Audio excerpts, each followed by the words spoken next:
tiene al chaval. Así es, ya terminé aquí, vamos ahora para el otro tema. Bueno, señores, la semana pasada se conmemoró el aniversario de la caída en combate de aquel que los cubanos llamamos el padre de la patria, Carlos Manuel de Céspedes. Yo he estado últimamente buscando mucha información, quería hacer un programa sobre eso, pero no me dio tiempo. Entonces he buscado información, he tratado de leer, he mandado a comprar, no me lo he leído, un libro que parece que es una visión novelada. Las notas que hay sobre el libro son muy positivas. Lo encontré en Cuba Literaria, un libro que se llama El Camino de la Desobediencia, que es una especie de versión novelada de la vida de Carlos Manuel de Céspedes, que no la he podido leer aún, he leído las introducciones, la estoy buscando. Está en Amazon, lo están vendiendo en $21 y pico. Yo traté de ver si lo podía encontrar, lo mandé a pedir a Cuba, me gustaría leerlo, y estuve esperando para tratar el tema, por eso no lo hice. Además de eso, yo creo que hay el trabajo de Rafael de Acosta de Arriba, que quisiera invitarlo al programa, ya le mandé un mensaje, a lo mejor vamos a tener la oportunidad de conversar con él sobre la vida gloriosa, complicada, compleja, por decirlo de otra manera, de el padre de la patria, Carlos Manuel de Céspedes. ¿Por qué se le llama el padre de la patria? Yo creo que está el mensaje claro de que cuando su hijo Oscar fue capturado por los españoles, el gobernador Caballero de Rodas le envió una propuesta a Céspedes de cambiarlo y de pedirle que él depusiera su actitud insurgente contra la opresión española, y la respuesta de Céspedes fue Oscar no es mi único hijo, los cubanos son mis hijos. Y yo creo que eso es una postura que es muy dura, porque todo el que ha sido padre sabe lo duro que es una postura como esa, pero es una postura que se levanta, por decirlo de alguna manera, se levanta por, digamos, sobre los estándares normales con la que los hombres y las mujeres habituales piensan. Para mí, yo por lo menos lo digo a sí mismo, me sería muy difícil decir algo así con mi hija como la quiero. Ahora eso no me hace ni criticar ni abrirle fuego a un prócer como es Carlos Manuel de Céspedes. Yo creo que al abordar, y déjenme agradecer la presencia aquí de mi hermano, el babalao, chamán y activista, con gran influencia en Colombia, incluyendo una relación especial con la vicepresidenta, que me consta, y además que él tiene un programa sobre temas de afrolatinidades, Ofunchi Obacoso, que está aquí. Pero retorno a Carlos Manuel, y es un tema importante que ojalá incluso Ofunchi estuviera aquí conmigo. Yo creo que primero que todo hay que ubicar el tema de la esclavitud cuando se habla de la cuestión esta de que Carlos Manuel de Céspedes en última instancia liberó a los esclavos, que si aquellos eran sus esclavos o no eran sus esclavos, si él tenía la de Majagua empeñada, todo ese tipo de cosas. Yo creo que eso es mirar a los héroes de la patria con una visión para desvestir estatuas, para usar la frase de Martí. No hay que elegir ni poner a las personas en pedestales, pero tampoco hay que desvestir estatuas. Carlos Manuel de Céspedes se la jugó toda. Era un hombre extremadamente exitoso para su tiempo. A lo mejor no era un gran empresario, pero era un hombre de una riqueza intelectual asombrosa. Poeta, compositor, lector empedernido. Había viajado por medio mundo. Regresó a su país y regresó a lo que él llamaba su tierra, que era el oriente cubano. Y allí conspiró, se jugó la vida, y en determinado momento tuvo la decisión de lanzar a los cubanos a la guerra por la independencia. Tuvo una actitud que o sea, el hecho de que tenía esclavos para 1868 y que vivía bajo condiciones en las cuales la esclavitud era considerada normal, es un problema. Ya estamos en la época de la llamada reconstrucción en Estados Unidos. Cuba está tardía en relación a los movimientos progresistas mundiales. Es injustificado que no solo Céspedes, que Aguilera, que cualquiera de los grandes próceres tuviese esclavos entrado en 1868. Si usted critica a Estados Unidos con razón por muchas cosas, recuérdese que Estados Unidos pasó su enmienda 13, aboliendo la esclavitud 3 o 4 años antes de Cuba, para que quede claro. Entonces, cuando se hable de estos temas hay que ponerlo así en ese contexto.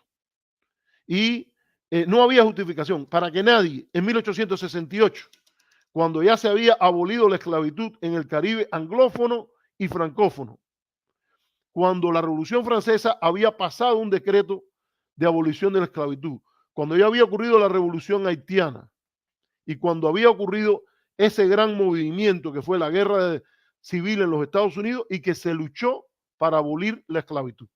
Cuento que aquí en Estados Unidos te quiere poner la derecha y que habla de que, como ha dicho el gobernador DeSantis, que las personas, no lo ha dicho él, pero está en el texto eso que ellos prepararon para enseñar historia afroamericana, de que aunque el esclavismo estuvo mal, no se puede negar, fíjense, estoy poniendo esto entre comillas, no se puede negar que algunas personas se beneficiaron porque aprendieron algunas habilidades de carpintero, albañil y todo eso. Para mí eso es el cuento que debe ser condenado por toda persona que tenga una idea real, objetiva y que quiera decir está bueno de arremeter contra una versión apropiada de la historia. Obviamente alguien a lo mejor siendo esclavo aprendió a ser albañil o aprendió a hacer atender la cama, por decirlo de alguna manera, y a cepillarle los zapatos al dueño. Pero nada redimible viene de eso. Nada de lo que se aprendió siendo esclavo no se hubiese podido aprender siendo libre. Y tanto que hablan y bueno, y critican y de las visiones de racismo y las críticas que hacen al gobierno cubano, lo primero que tiene que hacer la derecha cubano-americana, si tiene un poco de decencia, es arremeter con todo contra DeSantis, con ese aliado que tienen, con esa barbaridad que ha hecho de venir a edulcorar una historia que no es tolerable ni en Cuba ni en Estados Unidos. Nada redimible salió de la esclavitud. Nada redimible salió de la esclavitud.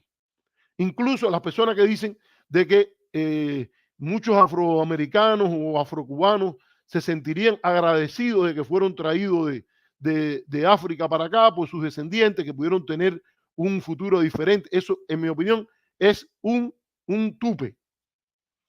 Esas personas hubieran podido ser traídas a los Estados Unidos como trabajadores o podían ser traídos a Cuba como trabajadores sin las condiciones inhumanas, bárbaras con las cuales se usó esto. Pero volvamos a Carlos Manuel, para que quede claro. Él lanza la guerra de independencia, es el primer presidente de la República Cubana en armas, establece una visión civilista, aun cuando en ocasiones él discrepaba de ella, y termina siendo impugnado por la Cámara y destituido. Después de ser destituido, va a la región de San Lorenzo, ahí está el general Lacret, pasan algunas cosas y termina siendo asesinado o muerto en combate. No es que él lo asesinaron, él estaba disparando también en la zona de San Lorenzo, le dan un tiro cerca del pecho, cae en un barranco. Yo he tenido la oportunidad de estar en San Lorenzo, crucé una vez en un jeep desde el sur de la provincia de Santiago hasta el área de Cruce de los Baños y uno pasa ahí por San Lorenzo, la gran foto del padre de la patria, Carlos Manuel de Céspedes, y uno puede ir a donde está el busto, todo eso allí, es en lo más intrincado de la Sierra Maestra. Como ha dicho Rafael Acosta de Arriba, es muy difícil pensar que no hubo un chivatazo, una delación que llevó a la muerte de Carlos Manuel. Para que sí, dice, yo no me decido si pensar bien o mal de esa decisión de Carlos Manuel. No sé, Humberto, ¿qué quieres decir eso? Yo creo que fue una buena decisión no ser esclavos de nadie y luchar por la soberanía de Cuba. Para que quede claro, yo sí creo que no hay posibilidad de democracia sin soberanía, sin eliminar el control por los actores externos. Lo del hijo, usted dice. Bueno, a mí me parece que está dura. Es verdad que es una decisión bien dura. Esto Dice Diego que la abolición de la esclavitud, con todo respeto, fue una farsa. Incluso en el siglo XX los negros no podían jugar pelota con los blancos en las grandes ligas. Mire, eso es cierto, Diego, pero yo creo que usted debe hacer un tiempo y leer la historia norteamericana mejor. Porque yo creo que aunque hubo la política de la segregación posterior al periodo de reconstrucción, que es un periodo que hay que estudiarlo muy bien, y el apoyo a la independencia de Cuba y a la abolición de la esclavitud en Cuba es visto por muchos norteamericanos como continuación de una agenda global de reconstrucción y que proyecta una política exterior de reconocer a Haití y de luchar por la abolición de la esclavitud en todas las partes del mundo. Yo creo que está bien claro que aunque lo que llaman aquí sharecropping, que es una especie de forma cuasi feudal de acuerdo entre los dueños de la tierra y los afroamericanos en esa época en el sur, yo creo que sin lugar a dudas fue un gran avance y por eso se le llama en Estados Unidos, incluso en la comunidad afroamericana, a Lincoln el gran emancipador.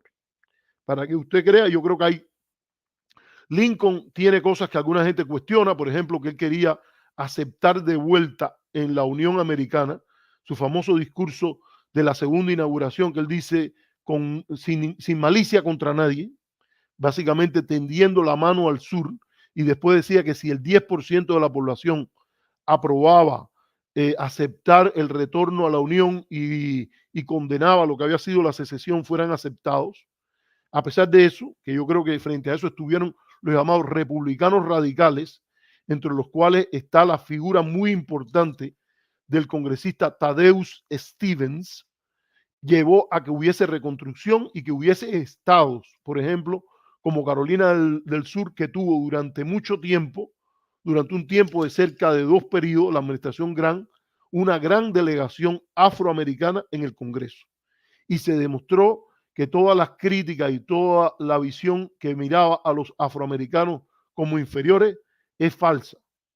Incluso después va a haber una película que se llama Birth of the Nation o Birth of Nation, que tiene cosas del Ku Klux Klan y que incluso parte de lo que hicieron fue atacar la imagen aquella del Congreso de Carolina del Sur con tantos afroamericanos, personas muy, muy distinguidas, empezando por Irán Rebel, nacido en South Carolina, y después primer senador afroamericano desde los 1860 y algo, ahora no recuerdo si fue 67 o algo así, en el cual él salió electo senador por el estado de Mississippi. O sea, a mí me parece que esta visión que usted tiene no la comparto.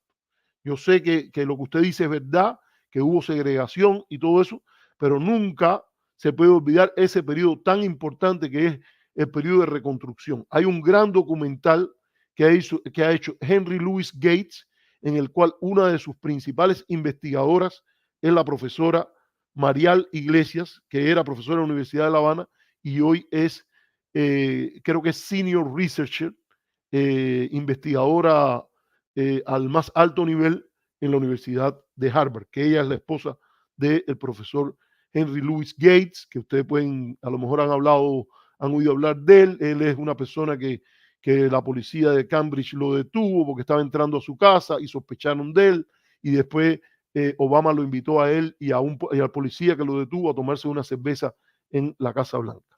Dice Mambí Anónimo, vamos a ver qué dice, pero vamos a seguir con Carlos Manuel porque hay cosas importantes a decir aquí. Atiendo esto porque a mí me gusta hacer un puente.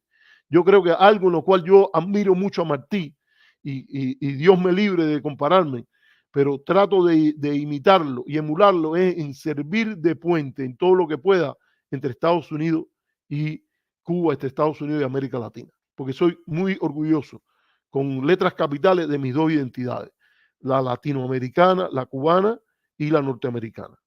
Dice Mambí Anónimo, buenas noches, profe López Levi y la audiencia desde La Habana. Solo quería saludar, mañana temprano veo el video completo. Aquí ya son las 10 p.m., ha sido un día largo y mañana también. Bueno, eso es otra ventaja que hay cuando hacemos el programa en YouTube, es que se puede ver más tarde.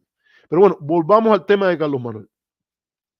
Entonces, yo creo que es muy difícil negar primero su grandeza, reconocer sus defectos. Es evidente que Carlos Manuel de Céspedes cometió errores importantes en la conducción de la guerra, en la designación de cierto personal, por ejemplo, el personal de expediciones. Él tuvo que, en la realidad, uno de sus mejores amigos y partidarios, Francisco Vicente Aguilera, uno de los grandes hacendados del este del país, famoso por aquella frase, nada tengo si no tengo patria, y que él vino al exterior y es claro que él dijo, aquí hay mucho problema en el tema de las expediciones, mal manejo por figuras que Carlos Manuel de Céspedes nombró, etcétera. Ahora, a las personas, como decía Martí, a los grandes héroes, se le ven la luz y se le ven las manchas. Los desagradecidos hacen énfasis en las manchas, que para los historiadores es importante verlas, y para las personas que quieran buscar un análisis objetivo, pero los agradecidos también hacemos énfasis en la luz, o sea, sin erigir pedestales, pero tampoco desvistiendo estatuas. ¿Por qué digo esto? Porque en la preparación de mi programa me entero y veo un programa que se ha hecho en Miami sobre este tema de Carlos Manuel de Céspedes, y incluso en el programa se asume la actitud de que en Cuba se tergiversan las cosas, se condena la manera que en Cuba se trata el tema del padre de la patria, de Carlos Manuel de Céspedes y todo eso. Y cuando uno escucha el programa entero, uno se da cuenta que se está predicando la moral en calzoncillos, porque el programa está lleno de errores históricos y el enfoque que hay es terrible. Es un programa que hace Juan Manuel Cao con Andrés Reinaldo. Y déjame decirlo claro, yo estoy seguro que en este programa yo he cometido errores. A lo mejor he tenido inexactitudes, pero yo creo que no conviene esa soberbia de andarla emprendiendo ni contra el que vive en Cuba ni contra el que vive en Miami, diciéndole críticas y después, sin revisarse uno, antes de ver la paja en el ojo ajeno, uno tiene que mirar la viga en el ojo propio. Y voy a poner algunas cositas aquí. He tenido la suerte que Felipe me ha ayudado con algunas de estas cosas, porque yo le pedí, no quiero que me vayan a poner un strike ni nada de esto en época de guerra en las redes sociales. Y yo voy a poner un grupito de cosas aquí para que se analice. Y ojalá que se rectifique. Esto no es para machacar a nadie, esto simplemente es para que se reflexione y rectifique cómo estas cosas se están haciendo. Voy a poner, primero que todo, aquí usted ve, no sé si lo pueden ver ahí, esta tab, hay una estándar que dice noticias sobre Juan Manuel Cao, Diario de las Américas, y qué es lo que dice aquí, para que se vea. O sea, lo voy a subir, ahí está. Aquí en este lugar, déjenme ver si hay alguna manera que eso se vea más grande. No, se ve ahí más chiquito. Aquí se ve más grande. No sé si se puede ver. Déjame ver aquí. No, aquí lo que se ve es a mí. Aquí está. Bueno, el estándar que dice en el área que está circulada en rojo, dice Juan Manuel Cao, él dice, la seriedad periodística sigue siendo la carta de presentación. Entonces, no estamos aquí acusando a nadie, estamos usando el propio estándar que Cao se ha planteado.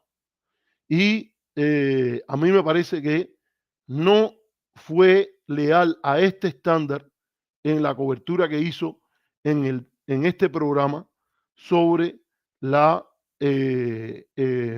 muerte de Carlos Manuel de Céspedes. Y voy a decir por qué.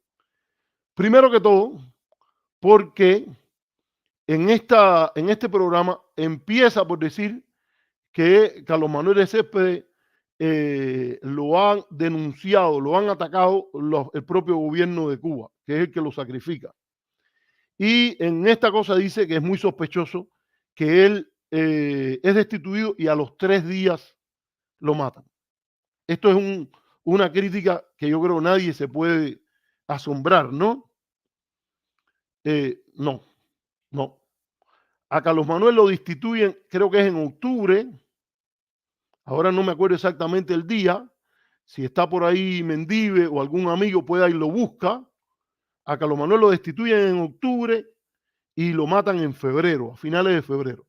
Entonces no es que lo han destituido e inmediatamente alguien llamó, oye, mira, el gobierno Salvador Cisneros Betancur, con todas las críticas que le puedas hacer, los líderes militares, los que lo han destituido, el 27 de diciembre de 1873, es cuando destituyen a, bueno, así mismo, le pido a la audiencia que lo vea ahí.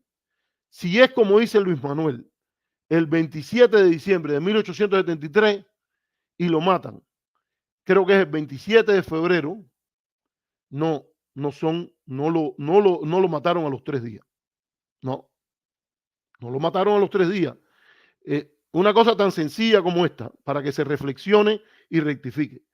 Entre diciembre y febrero hay más de un mes, o sea, sería posiblemente 2 meses, enero y febrero, pero yo voy a buscarlo bien. Miren, yo voy a hacer mi tarea porque llegué corriendo y esta no la pude buscar, pero quería encontrarlo. Dice, nace en Bayamo el 18 de abril de 1816 y muere en la Sierra Maestra en San Lorenzo el 27 de febrero. Su nombre completo era Carlos Manuel de Céspedes y López del Castillo, para que se recuerde. Y vamos a buscar cuándo es que él es destituido. Vamos a buscarlo. Él lanza la guerra, tiene ideas en medio de la guerra, cuando la crisis que hay, incluso la Asamblea de Guaymaro pide la anexión a los Estados Unidos, pues si alguien cree que con eso hay que ocultarlo o algo así. Y dice, su mandato se extiende, me parecía que era octubre, hasta el 27 de octubre de 1873. No es en diciembre, es el 27 de octubre de 1873 en que la Cámara destituye a Carlos Manuel de Céspedes. Para que esté claro, el día que yo encuentro es el 27 de octubre de 1873.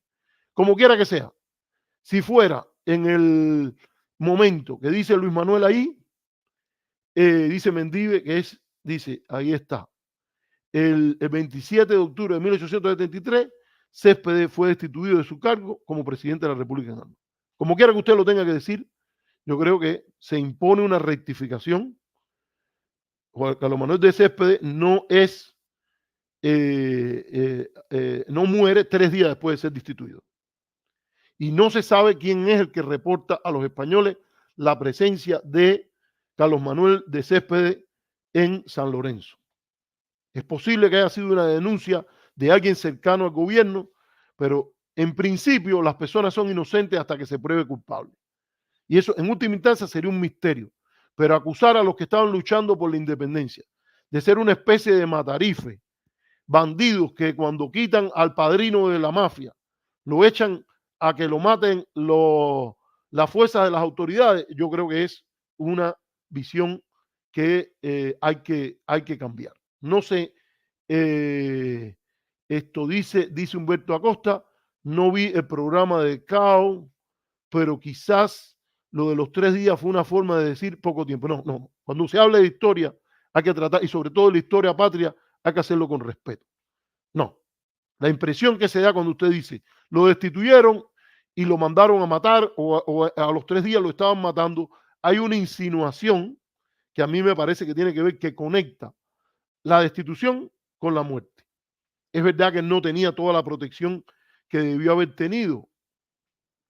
Es verdad que hubo contradicciones importantes dentro de los próceres, pero si usted quiere decir que aquí lo que se trató fue de lanzarlo a una muerte segura, él estaba esperando un pasaporte para poder abandonar el país incluso, y hay que decirlo que las personas en la demarcación se referían ahí como el presidente viejo. Esto es algo que, por ejemplo, está muy bien explicado por Eusebio Leal, que hizo un trabajo buenísimo en el rescate de la obra de Carlos Manuel de Céspedes, El Diario Perdido. Tú sabes que yo fui el año antepasado. Entonces, ya hablamos del caso de Carlos Manuel de Céspedes. Y ya aprovechando la oportunidad, arremeten y tratan de poner a las autoridades como de una manera distinta y que las autoridades, a los próceres y etcétera. Pero yo no sé, no fue suficiente con hacer estas insinuaciones. Vamos a hablar ahora de lo que se dice sobre otro episodio de la historia cubana. Vamos a hablar de eso ahora. Lo voy a poner, aquí está el programa, aquí está, le transformaron la imagen por el hecho de que no queremos que nos pongan un strike o algo así, pero lo vamos a escuchar. Tú sabes que yo fui el año antepasado aquí ¿Se oye bien? A que ahora tienen a San Bernardino se llama, ¿no? El lugar donde fracasó la Bernardina. La Bernardina, ¿no? La Bernardina. Es un poquito, cuando tú sales de la Florida, entras a nada. Nótese aquí que se está hablando de una expedición que después vamos a ver que es la Fernandina, no la Bernardina. Y se habla de que se había ido a San Bernardino. San Bernardino está en California. Es ilógico que Martí vaya a organizar una expedición para ir para Cuba que saliera de San Bernardino. Pero bueno, dicen ellos incluso que la expedición se llamaba la Bernardina. Y ellos mismos han criticado ahí que en Cuba la historia de Cuba se desconoce, que se presenta una visión edulcorada de la historia, pero aquí estamos hablando de elementos que son factuales. Repito, esto no es para machacar a nadie, cualquiera comete errores. Aquí mismo hubo una ocasión que lo dijimos y tratamos con la mayor decencia en el caso cuando, por ejemplo, Gennady Rodríguez habló de que en el Palacio de la Revolución, el Palacio de Gobierno, había un fantasma y que era más Castro. Le decimos, esto es un error, lo que pasa es que hay que tener cuidado y parte de la profesionalidad es tener ese cuidado. O sea, aquí se empieza hablando de una visita a San Bernardino, de donde había salido una expedición martiana llamada la Bernardina. Vamos a ver qué es lo que, a la larga vamos a ver que ellos mismos rectifican y se dan cuenta que es la Fernandina, pero aún así no dejan de tratar de tirar fango a alguien como José Martí. Vamos a ver, insinuar. Vamos a verlo. Antes de llegar a unos kilómetros está allí este lugar donde está el hotel en el que se quedó Martí. Y ¿está todavía? Está ahí el hotel. Está el hotel y está la habitación y hay una tarja y yo quería sacar la habitación de Martí, pero estaba llena y que después quise entrar, visitarla y me dijeron que bueno, que los huéspedes no iban a salir para que yo mirara pero bueno, estuvimos ahí en el patio. La Fernandina, disculpa, ya estoy en mala memoria. Dile a Manuel que tiene que cada vez que me equivoco tiene que rectificarme. Y mira, en la Fernandina, que hoy tiene Amalia Island o Amelia Island se llama donde está la Fernandina. Fui ahí. Es un lugar precioso y las casas son bellas y el hotel es muy interesante, no sé cuánto. Pero yo me quedé después pensando, me puse a leer. Resulta que ahí también estaban Flor Crombet y Maceo, que habían acordado no pelearse hasta después de la guerra. Exactamente. ¿No? Pero estuvieron ahí con Martí. Nadie habla de eso. Y entonces yo me pregunto, bueno, ¿y en qué hotel se quedaron Flor Crombet y Maceo que no eran blancos? Porque la única explicación de que solo se quedó en ese hotel, que era el mejor del lugar, Martí, la única explicación que encuentro es esa. Claro. Porque ¿por qué no estaban en el mismo hotel que Martí? Que por cierto, cuando fracasa esa expedición y le confiscan los barcos, traté de ver qué habían dicho los periódicos de la época, pero los periódicos de la época de ahí, de Amalia o Amelia Island, ¿cómo se llamaría, Diego? A ver si la encuentras, Amelia Island. Está un poquito saliendo, pegado ahí a la Florida, en Georgia. Resulta que hubo un fuego en la Amelia, ¿no? Amelia Island. Es bonito, se lo recomiendo a la gente. Pero bueno. El lugar actualmente es Fernandina Beach. Fernandina Beach. Por cierto, ahí hay un fortín americano bellísimo tremendo, ¿no? Que ahí te das cuenta por qué los americanos destruyeron la flota española en Santiago de Cuba con tanta facilidad, con el almirante Cervera, que era el almirante a cargo de la flota española, por una simple razón matemática que a veces tiene que ver con eso, que es los cañones americanos, no solo la bala llegaba más lejos, o sea, no tenían que acercarse. Claro. Los españoles, para dar blanco al barco americano, tenían que acercarse a, digamos, a 50 metros. Los americanos te podían disparar desde 100. Y además tenían toda una manera de moverse en giratorios que están allí, esos cañones, que era una cosa tremenda, ¿no? Para la época. Y eso es, sin duda, interesante, ¿no? En ese sentido. Una guerra que, por supuesto, los cubanos no tenían, como dice la leyenda, ganada, y que los americanos entraron cuando ya la guerra estaba ganada. Todo eso es una historia rara. Hay que pensar. Entonces, señores, vamos a hablar de este tema. ¿Y cuántas cosas hay ahí que son verdaderamente raras, por decirlo de alguna manera? Y de nuevo decimos, esto no es para machacar a nadie, esto es para reflexionar y rectificar. Quiero recordar, señores, que nada más hemos tenido un solo, no se nos ha hecho nuevo miembro nadie y tenemos apenas una contribución de 1.99. Les pido que reflexionen si es necesario o no contribuir para mejorar las posibilidades de este programa, la posibilidad, por ejemplo, de tener un tweet que sea profesional y esto, ¿qué es lo que queremos aquí tratar? Primero era la expedición de la Fernandina, no era la expedición de la Bernardina. Segundo, hay otro problema de geografía. Amelia Island está en el norte de la Florida, muy cerca de la frontera con Georgia, pero no está al pasar a Georgia, está en la Florida, queda en Fernandina Beach. Es un lugar que hay que agradecerle a Cao, que recomienda que lo visiten, que eso es importante. Él recomienda que visiten. Mire, aquí está Humberto Acosta, que nos ha hecho unos cuantos comentarios interesantes y nos ha puesto un super sticker de $3. Yo creo que es importante y hay que agradecerle que él, hablando con su pueblo, con su audiencia, él le dice que vale la pena visitarla, que es bueno ir allí, lo cual a mí me parece que es importante. Pero hay una serie de inexactitudes ahí que son importantes a mencionar. Primero que todo, José Martí estaba en los Estados Unidos. Yo no dudo que José Martí haya ido a algún que otro evento y se haya hospedado en un hotel solo para blancos. Eso es muy posible, porque él estaba viviendo en el periodo de la post-reconstrucción, el periodo que estábamos hablando aquí, donde se había hecho la ley de la tierra en Estados Unidos, donde hay un Estado de Derecho. Usted puede criticar muchas cosas, pero en Estados Unidos las malas y las buenas leyes se trata de cumplir. Y parte de eso era que la decisión Plessy versus Ferguson de la Corte Suprema había establecido la legitimidad de la doctrina separados pero iguales, que en la práctica, muchos años después, en la decisión de la Corte Suprema Brown versus Board of Education of Topeka, se demostró que separado no podía ser igual. Y donde había discriminación grande, ya no solo contra los African Americans, los afrodescendientes, sino también contra los latinos.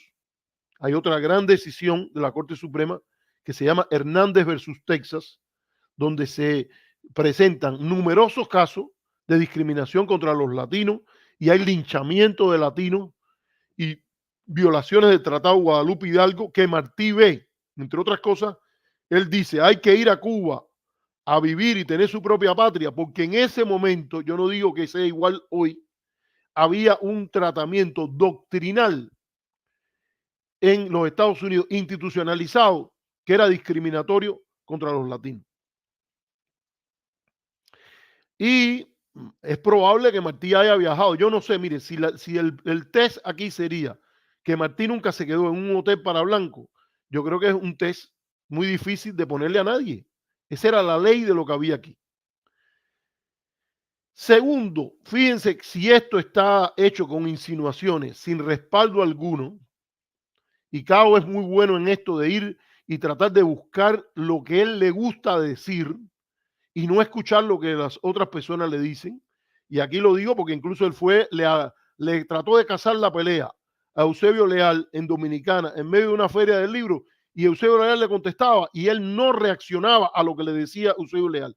Él iba a meter su discursito ahí, repetirlo y repetirlo, y que usted, y que si Martí hoy usted estuviera del lado de los voluntarios españoles, cosas de ese tipo que no tienen nada que ver con un procesamiento no propagandístico de los temas cubanos. Y en este caso dice una cosa que también yo no sé quién ha dicho, si hay alguien que lo pueda decir, a lo mejor yo soy el que estoy equivocado, y si yo estoy equivocado que me lo digan. Pero yo lo que tengo entendido era que el vapor que iba a ir a llevar a Maceo y a Flor Crombet iba a ir a recogerlos en Centroamérica. Ni Flor Crombet, tengo entendido que ni Flor Crombet ni Maceo estaban en la Fernandina cuando se estaba esperando que se sumaran los 3 barcos para salir y lanzar, ir a recoger a Gómez y de allí también ir recoger a Maceo y a Crombet e ir a Costa Rica. Entonces, fíjense, yo no estoy seguro si estaban ahí Maceo y Flor Crombet. Tendría que buscar, habría un historiador. Yo he leído algunos trabajos sobre la Fernandina y quiero, para que quede claro que esto no es ideológico, está un trabajo de alguien que la izquierda emigrada ha considerado un terrorista, ha repudiado y que tiene una hoja de posiciones bien duras contra los que estamos a favor de una mejor relación con Cuba, que se llama el historiador Antonio de la Cova. Y yo voy a recomendar, a pesar de discrepancias en política con Antonio de la Cova, yo recomiendo el trabajo de Antonio de la Cova sobre Martí y el fracaso de la expedición de la Fernandina, que se encuentra lo voy a poner para los miembros del canal. Ese es uno de los beneficios que tiene ser miembro del canal, que yo comparto algunos materiales ahí que son en PDF. Y esto está escrito por este señor Antonio de la Cova, que tenía un website que se llama Latin American Studies, y allí en ningún momento se habla de que Maceo, ni lo que he leído por los libros, ni en la biografía de Martí por Mañach, se habla de que Gómez, Maceo y Flor Crombet estuviesen en la Fernandina. Entonces, ¿cuál es el objetivo de esto? De andar poniéndole e inventando cosas. Yo estoy de acuerdo que a los héroes no hay que ponerlos en un pedestal ni considerarlos perfectos, pero parte de la matraca contra la narrativa patriótica nacionalista es atacar a los héroes y próceres que han tenido esa visión nacionalista como prioridad. Y los que tenemos y queremos conectar más allá de la posición marxista-leninista, que yo no creo que un libro de Marx debe estar en la biblioteca de cualquier hombre culto, hombre o mujer culta. Que Lenin fue un genio de la política, pero que para mí incurrió en faltas morales, en tener una visión instrumental de la política al punto de haber cometido cosas que para mí son muy repudiables. Hoy no las voy a discutir. Me parece que la formulación del Partido de Vanguardia es en principio antidemocrática. Le da derechos, le otorga una especie de sabiduría a un grupo de cuadros que se dice que están al servicio de la clase obrera y que hay una historia bien grande en que terminan ejerciendo el poder para sí mismos, como en la ley de Mitchell de la oligarquía de los partidos. Pero frente a eso también hay una visión más allá de la tela desgarrada de esa posición comunista, está la fortaleza del nacionalismo y el patriotismo cubano. Y allí sí, yo sí voy a salir a defender esa narrativa, donde el delegado se llama José Martí y donde hay héroes como Flor Crombet, Antonio Maceo, José Maceo, Guillermo Moncada y otros más. Y entonces, en esto yo me pregunto, ¿cuál es el objetivo? ¿Cuál es la opción que se hace al inventar estas cosas? Alguien me dice que ellos estaban en Costa Rica, dice Gilberto García, yo lo creo. Maceo estaba en Costa Rica, él tenía, es cierto que él tenía un duelo pactado, Flor Crombet había un duelo pactado, y lo otro que dice en este programa CAO es que la expedición de Flor Crombet llega a Cuba, la estaba esperando José Maceo, y se van a caminar, y entonces en determinado momento José Maceo se va para un lado, Flor Crombet sigue caminando y lo mata una patrulla española.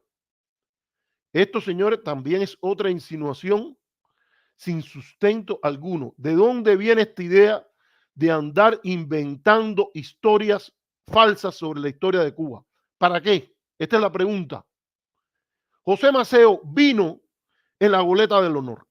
Él no estaba esperando a Flor Crombet. Hubo un pacto por el cual los Maceos iban a ser desembarcados en Cuba y ellos no estaban dispuestos a irse por la cantidad de dinero que Martí les podía dar y una selección de verdaderos leones de la Guerra de los 10 años que estaban junto a Maceo de Costa Rica.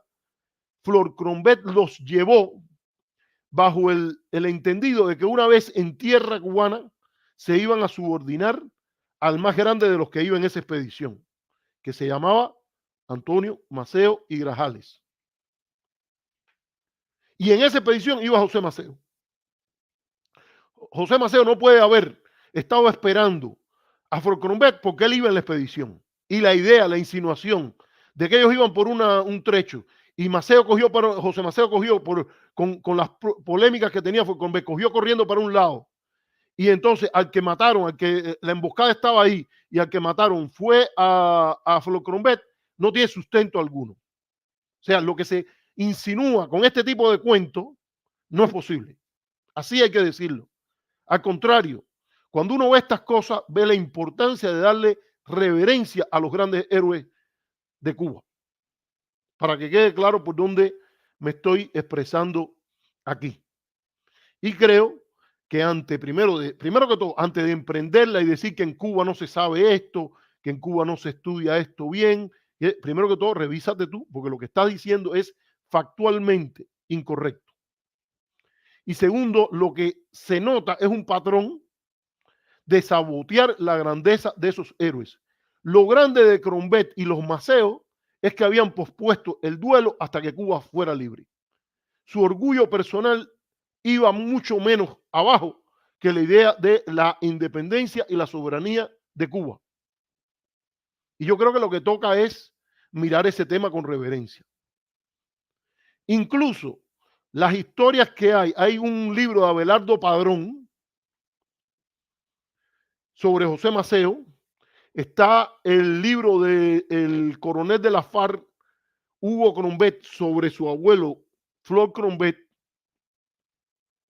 y hay una serie que se llama La Goleta del Honor, y donde los historiadores lo que cuentan es que en el medio del ataque de los indios de Yateras contra la expedición del honor, que es como se llamaba la goleta, donde ocurrieron incidentes bien fuertes, como que le metieron un tiro, o dicen que se le fue un tiro, pero el propio Eusebio Leal dice que se le fue un tiro, es una metáfora. Vaya a decir esto, quiere decir que lo más probable, hasta Eusebio Leal lo que insinúa allí, y yo creo que es lógico, es que le metieron un tiro al patrón de la goleta que estaba insultando a Maceo y diciendo que lo que ha ocurrido era una barbaridad y todo ese tipo de cosas.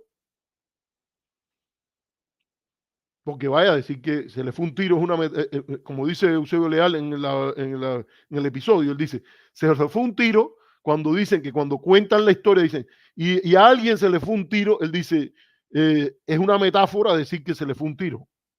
Posiblemente el hombre estaba insultando a Maceo. Uno no coge un mayor general y le empieza a gritar y a decirle cosas, y si lo trató de agredir, ni hablar. Y entonces, ¿qué es lo que hay aquí? Desembarcaron juntos, y la historia lo que cuenta es primero que tenían pospuesto el duelo, que aceptaron ir bajo el mando de Flor Crombet a desembarcar, que después que desembarcaron Flor Crombet, un general con toda su gloria de la Guerra Grande, se pone bajo los mandos de Maceo y ellos tratan de buscar la unión con la fuerza de Periquito Pérez. Y en Palmarito hay un tiroteo y se dice que por un lado está, después de unas emboscadas de los indios de Yatera, que por un lado están los Maceo o José y por el otro lado está Flor, y la batida es violenta y José Maceo hace la expresión: allí se bate Flor. Con duelo pactado y todo, la expresión es: allí se bate Flor.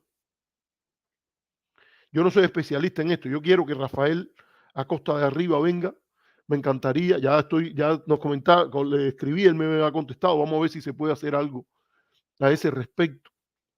Pero yo creo que hay cosas aquí que, bueno, son sospechosas. Esta idea de presentar a los patriotas como una especie de banda de rufianes, donde cogen por un lado, insinuar, vamos a decirle que luego lo presentó, vamos a usar una palabra más discreta, insinuar, de que él lo recibió, él lo estaba esperando a la expedición que venía a Flor, y después que desembarcaron, salieron caminando, y José Maceo cogió por un lado, y Flor siguió por el camino, y ahí lo estaban emboscando los españoles, que eran los indios de Yatera, que eran los que estaban patrullando eso ahí. Yo creo que es simple y llanamente algo que no se debe hacer. Ojalá que se reflexione, ojalá que se rectifique. Errores cometemos todos, así que lo mejor es rectificarlo. Yo tengo entendido, y aquí está este planteamiento que dice Gilberto García, que es verdad que lo que hace José Maceo es que se tira por un barranco.